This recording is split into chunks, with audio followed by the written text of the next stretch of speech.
Mom's Chats, and we've been bringing on guests to talk about issues that families need to learn more about to keep their kids educated in spite of the pandemic and just how much things are changing these days.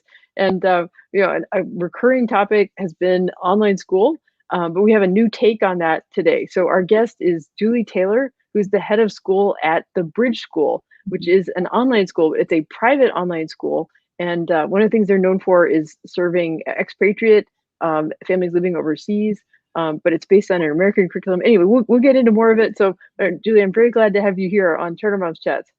Thank you so much, Inga. It's a pleasure to be here. I'm really excited just to join you and talk about some of these hot items that are happening right now. Yeah. So, and shout out to Jessica Shopoff of Learn for Life and Chase Eskelson at Verano for making the connection. Because Julie is, again, this is a virtual friendship that we've developed. I'm very grateful for it because I've learned a lot. I want to mention that there's a link in the description of the video to a new blog post on shchartermoms.com, and it's about private online schools. And we've written before about public online schools in Texas, and we've written about school search tools, which are also helpful for researching private schools, especially bricks and mortar private schools here in San Antonio. But this is a different animal. This is private online schools. And from my research, this is like maximum flexibility. Provides a lot of freedom for parents, but it's also, then parents want to make sure that they're getting good quality, that they're getting what they expect. So that's what the post is about. And thank you, Julie, for your input in making the post really helpful. Absolutely. It's definitely a different world. I think that one of the great things about private schools is that we are not necessarily tied to the same regulations that public schools are looking at, as far as very specific attendance hours, very specific state standards, which can be a catch-22. And that's why you and I talked about some of those things that's important to look for and research in a private school to make sure that those private schools have that academic integrity and that they have an oversight committee and that you can trust that your child is getting a really solid foundation in their education. Yeah. Can you talk more about some of the differences between, I guess, so private online schools are different in some ways from private bricks and mortar schools, and private online schools are different from public online schools. Like you mentioned that public online schools, they're tied to state accountability. They have attendance hours. They have to live in a certain geography. Like in Texas, kids in grades K through second could not access public online schools, which is weird. So there's all these regulations. So I was wondering if you could talk more about the differences between private, public, online. Well, let me first talk through the difference between maybe a online charter school versus an online private school and some of those differences. So like I mentioned, many online charter schools or public schools are adhered to a set of state laws that are put in their local states. And each state across the nation is different. And I know you're very well versed in that as well as many of your viewers. And I will say that many of those laws are meant to help maintain the integrity of the schools and ensure student success. However, one of the things that I love about being a private school is that those schools are tied to their state standards for each grade level.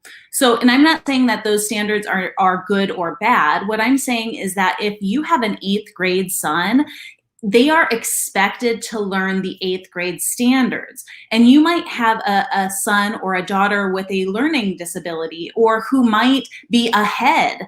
They might have an acceleration. They might be in a gifted and talented. But what they're going to be measured on are those 8th grade standards in your state. So we have a little bit more flexibility where we could potentially, work with that student to truly find where they're at academically and place them in the appropriate curriculum of their needs. And we can also move a little bit quicker through that curriculum. We don't have a set timeline of 4 or 5 or 6 hours per week per content area. So I know I have a few students that really excel in math and sciences, and I have in particular a middle school student who excels in math and science, and he's in 7th grade and he's taking high school level math and science courses, but he's taking 7th grade level English and social studies courses. And so we are able to really tailor the needs of the student based on that individual student. Similarly, we have had a number of students this year. The pandemic has been so hard on our students, right? It's been hard on all of us, but it's really been hard on our students. And so we have had a number of students who have had to either go into inpatient or outpatient treatment facilities for mental health. And we have been able to work with those facility directors to make sure, like, what is the best course for this student? You know, should it be like one course right now while they're working through their own personal things? Is it 2 courses? And we can make those adjustments and those decisions. So that is kind of like the difference between maybe an online charter school versus a private online school. And so those are really exciting things that we're able to offer our students. But now let's talk about maybe a private bricks and mortar versus a private online school. And this might be very similar to some of the conversations that you've had in the past about, you know, what's the benefits of moving to an online school, right? So those are some of the similar benefits. We have a lot of families that, like you said, might be expatriates and have moved to another country and they live abroad, and they are able to know confidently that their children are able to get an American-based education and get an American diploma no matter where they're living in the world. It doesn't matter what time zone they're in. It doesn't matter if they are traveling. They're able to continuously access their courses and their curriculum from across the globe, and that's a huge benefit. Additionally, we have some students, we have a very high population of students who are athletes. And so they are spending sometimes 40 or 50 hours a week training. And that's a big number. And especially when you're looking at the ballet students that we serve, these students are putting in, 50 hours a week sometimes when it's the peak performance season. And so we work with these athletes to really understand, like, okay, instead of like a fall break, do we need to put another break in here when it's your peak season and just pause your curriculum for a week and then come back after the season is over, like the peak season? So we work with the athletes to really individualize what their timetables look like. Mm-hmm. Yeah. Well, that's really powerful. And I guess I may be going out on a limb to generalize, but some online schools are less expensive than some bricks and mortar schools, right? You can't overgeneralize because you really have to check each individual school what the tuition is. And actually, that's one of the points you get to in the post about when you're doing your research. But if there's less upkeep of a campus, yeah. Mm-hmm. Yeah, I think that the travel and the time flexibility that's a huge difference between online school versus a bricks and mortar school. Absolutely. Yeah. Well, I was wondering, and you touched on this a little bit, like some of the unique aspects and some of the strengths about the Bridge School that you mentioned, having like students who are whose families are living, working and living abroad, students who are athletes or performing artists. But what are some of the other sort of strengths or advantages of the Bridge School in particular as a private online school?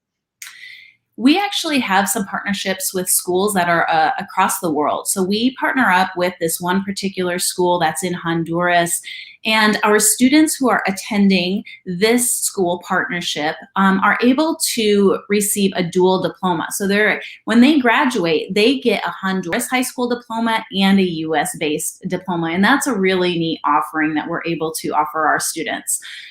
One of the things that we really make sure that we are preparing our students for is life after high school. And what does that mean? I just had a conversation with a parent talking about how she feels that the Bridge School is really preparing her student for college courses. It's helping her with her time management and not procrastinating until the last minute to get those courses in and get the assignments turned in. So she was really excited about that. Along those same lines, we do offer the honors level courses. We offer AP courses. So we really want to help our students look at what they want to do beyond high school.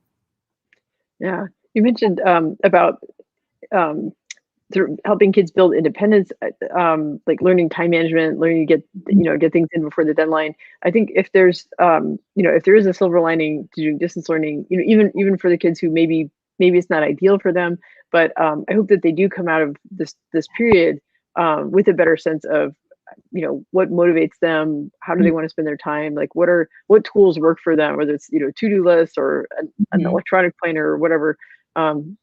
Yeah, in some ways it has, even though I feel like we spent more time at home maybe than we would otherwise have, but I think my kids have a different sense of how to manage their time. So I hope that's something that generalizes, that maybe kids can take with them from this. I think so. I believe that students had a really large learning curve, many of them, but jumping into this, and parents too, especially if families have never schooled at home in any sense of the term. And so I think that there was a big learning curve on expectations, how to set up an appropriate learning environment at home. And that happens both on the parent level, the teacher level, and the student level. Like, it was just a big learning curve. But I think now that we're kind of a year into it and at the tail end of the pandemic, hopefully, it was definitely some valuable life lessons in there. Yeah, I feel like it sparked some good conversations between my son and me, he's 13, so he's about to go into high school, and and really talking to him about, like, okay, what do you want to get out of high school? What electives or what career pathways, like, what's most meaningful to you? And and there are times when I felt really worried about the future, but I'm glad we went through this process. I think we have a better understanding of each other, like, what's my role, what's his role. Mhm. And I hope other families have experienced that as well. I hope that they, even in spite of the struggle, like, they've come through it with, maybe a better sense of what the future might hold, and a sense of, like, possibility and optimism. And Mhm. yeah, Mhm. yeah. So I feel like what's really valuable in the blog post, and that I'm really grateful for your help with, is this set of questions, and that parents can take with them when they're researching private online schools, whether it's the Bridge School or one of the other schools that I linked to in the post. I was wondering if you could kind of touch on some high points about, like, those aspects. And there's a lot of them, and I encourage people to go, read the post, and or print out, take it with you when you're on a Zoom call, or interviewing somebody. But yeah, what are some things to watch out for? Because, like you said, it's not tied to state accountability the way an online charter school would be. Right. So one of the most important things that you can look at when you're researching a private school is looking at whether or not that school is accredited. That's going to be one of the biggest advantages or red flags if they don't. And not all schools that haven't gotten that accreditation are bad, but this helps you as a parent to have a little bit of a peace of mind, because what happens when you get that stamp of accreditation is that tells you that there has been an outside group of educators that have come in and interviewed staff members, interviewed teachers, really looked at documented evidence to understand the school's culture, to understand its leadership, to understand the capacity for learning for the students. And it's looking at, it could be 36 different standards or more that they're looking at to really get under the hood of the school. And so to have that seal of approval from an accreditation agency is really a great thing, because it shows that they have gone through this process to determine that they do have that academic rigor and accountability. Yeah. Yeah, so that's a big one. Now, depending on your student, you also might want to see if they are NCAA eligible. And what that means is if your student wants to play a collegiate sport, you'll want to see if the high school has been have courses approved through the NCAA to be used as credit.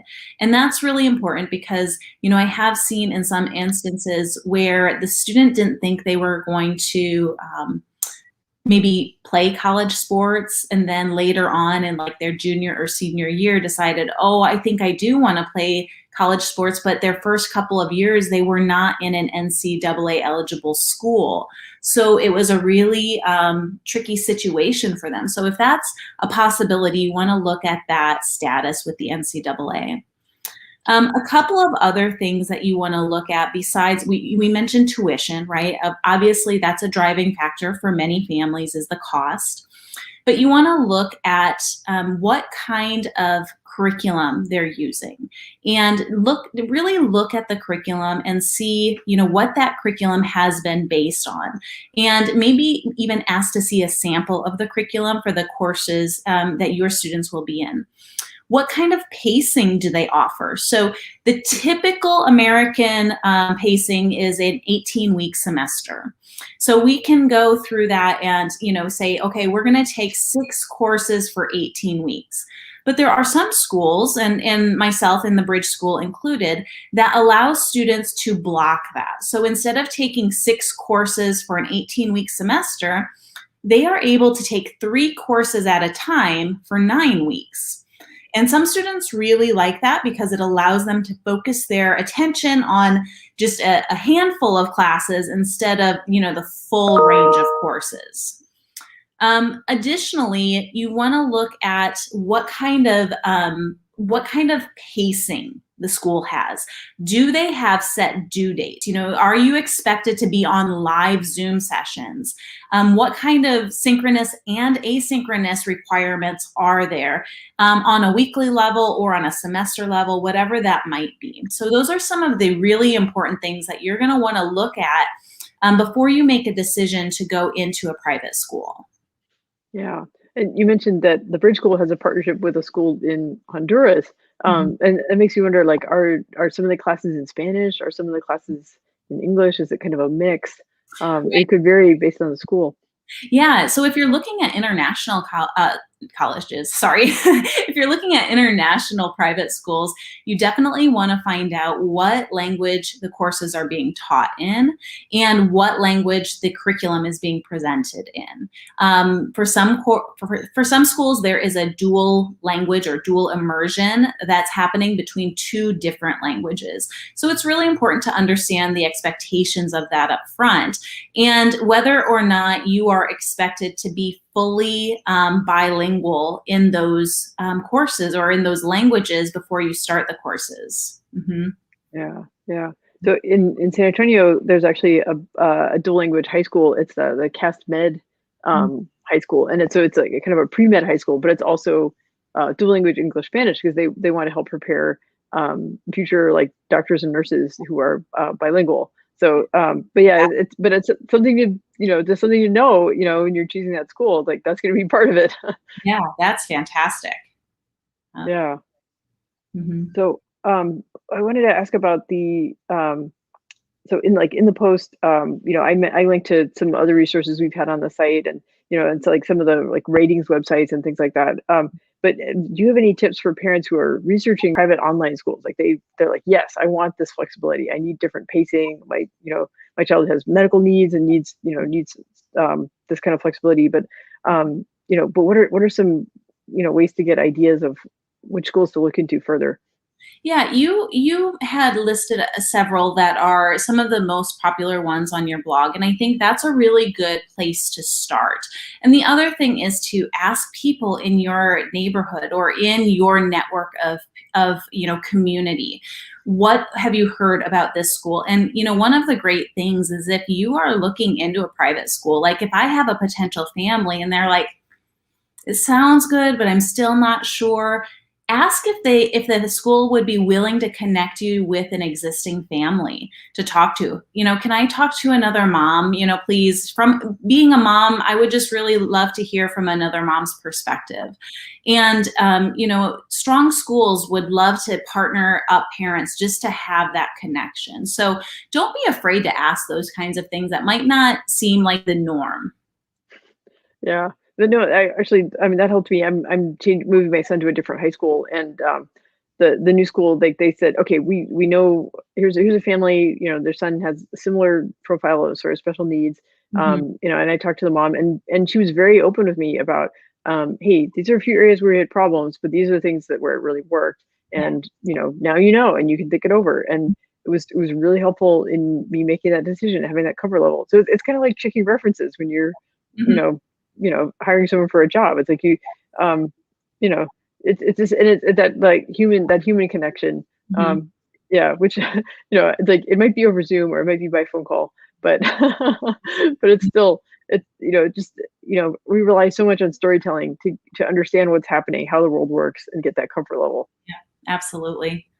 Yeah, and I think another thing that, just to kind of go back to one of the things that you want to look at too is, um, what are the graduation requirements, especially if Mm, your student is a high schooler, and do you accept transfer credits, and what is that policy? And we do have different graduation paths, but what is it based on? Is it based on, Texas Education Agency, guidelines for graduation, or what does your school base its graduation requirements on? yeah, yeah. I guess like some of my friends who homeschool, like they don't really their kids don't really get like a diploma or a transcript in a traditional sense, and then they kind of sometimes the parents kind of write one based on what they covered in homeschool, but it's different, and that can create challenges for when kids want to go to college. So um, I think that's something. It's like if you're thinking about what your kid wants to do after graduation, they want to go to a 4-year college. What are those colleges going to be looking for? To show what the kid did in high school. Hmm. Yeah, absolutely. Hmm. Yeah. Well, are there any other thoughts about things parents should ask for? There's lots of stuff in the blog post. I encourage people to read that, and you touched on a lot of them here. Yeah, I think that it's really important that you are looking for a fit that fits your student. We're living in an age where we know now that not every student fits that traditional bricks and mortar, sit in a seat for 6 hours a day type of learning. It might work for some students, but it doesn't work for every student. And I think that we are in a day and age now, there are truly hundreds of different options that are different styles that are available to families. And it's really just taking the time to research and understand how that school can fit into the needs of your child and your family. Yeah, I think what I hope that this post does, like, I mean, there's a lot of content here as far as like parents who are embarking on their search. But one of the initial things I hope it does is just open people's minds that private online school is a possibility, and that it cuts across geography. And especially like some of the schools I link to are specifically catered to gifted kids. Mhm. Because it can be hard, like for family gifted kids, there just aren't that many of them, and in a lot of geographies you can't congregate enough of them to make a class or a school. And so they're really better served in an online setting, where they can be grouped with other kids who have the same tendencies that they do. Mhm. And, I think that in certain states, it can be difficult to get into an online charter school, right? Like it's not available in every single state. And so, if that's an option that it works well for your student and your family, finding a private school option is a great alternative. Yeah, that's one of the resources I link to in the post is National School Choice Week, which has a great website, and they have a really in-depth guide about online schools, and they even have like state by state, like how things work. It's like I can't hold all that in my head. I can barely keep track of what's happening in Texas, Mhm. but they've done the research of state by state of like what the laws are, what the requirements are. Um, yeah, and there's even like I learned that there are sometimes if there's an online charter school, there might be like a private school branch of that online school. Mhm, And mhm. maybe if you're in a certain geography, it's free, but if you're outside that geography, your kids can still go to that school. It's a private school. So Yes. Yep. yeah, there's just so many possibilities. Oh, and I also learned that some schools enroll kids full time and some do classes a la carte. So like you could pick a particular course, you could build a summer program out of it. Yeah. Um, just That's one of the yeah, it's amazing. now too. So one of the things that we are offering right now for our summer school is, we have a large gamut of students. We have some students who are looking to maybe make up credits from this past school year because maybe they struggled in this new environment and they didn't get a high school credit that they needed. So we have some students who are coming and doing part-time classes for credit recovery. We have some students who are coming and doing classes not necessarily for credit recovery, but really to master the content. So when you're thinking of math, for example, and the content in math builds upon each other every year. And we have parents who are like, they passed, they passed seventh grade math, but I don't think that little Johnny's ready to go on to eighth grade math. So let's just focus this summer on seventh grade math again so that he can really understand the foundations of it before moving on to eighth grade math. So we have some of those families as well. And then we have students that want to get ahead and graduate early. So we have some students who are coming into us for summer school term and really wanting to get ahead with their credits for graduation. That's it. So before the internet, that's how old I am, but when I was in high school, before the internet, I actually did a correspondence course for like one of my years of English, and like, of course, as in like manila envelopes, like Mhm. mailing stuff to Austin and back. Yeah. And it worked. And yeah, and sure enough, like I had, books to read, papers to write, vocabulary, and that was how I got one of my English credits because I wanted to graduate a year early Mhm. from high school. And that was the one credit that I couldn't get on campus. So yeah, so that's how back in my day, get off my lawn. Yes. That was how we did it before the internet. Yep. But yeah, but there's a lot more to it now, right? Yeah, there's just the technology's come a long way since then. It But has, sure. yeah, but it's actually an old concept. I mean, I think it's been around since like correspondence courses go date back to the 1890s. Yeah. Um, yeah. So, but yeah, it's come a long way. um, well, I wanted to ask. I asked this of like all the school people I have as guests. So basically, like it's been what an unusual year. Mhm. But I'm wondering, are there some things that like adaptations? I mean, you guys were better prepared for this than just about anybody. But Yeah. are there adaptations or like innovations that you discovered that you're going to keep into the kind of the new better normal? Right. So, you're right. So, we did not face the issues that many schools faced when they came into COVID and had to kind of pivot. Our students were able to continue learning, our teachers were able to continue teaching. So, our model really did not change much over the past year. But one of the things that I have noticed nationwide is that the schools that did not previously offer a online component, so many district schools that did not have any interest in offering an online component, were forced to do so over this past year or have a plan in place. And what they're finding now is that there's a large number of students that want to continue with that virtual learning. So now schools that really had no interest in having a virtual component previously are looking at how they can add a virtual component to their district offerings. Yeah. So it's now part of the menu. Right? Just Mhm. like it used to be really hard to find gluten-free pizza, and now a lot of places have gluten-free pizza. So there you go. I'm thankful for that. Yeah, yeah.